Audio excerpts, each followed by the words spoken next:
آدم الناس في تنفيذ هذه الركنية للمنتخب الجزائري. آدم يرفعها بعيدة في القائمة الثاني. الرأسية جول، الرأسية جول، الرأسية جول، الرأسية جول، الرأسية جول. قلت لكم سنشهد 3 أهداف.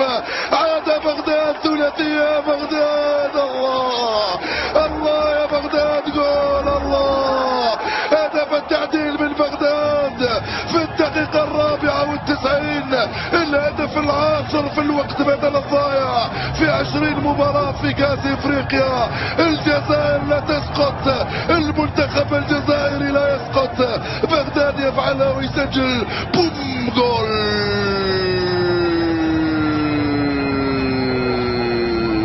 جول جول جول جول جول يا بغداد، جول. من ارسلت له نتيجة هذه المباراة على رسالة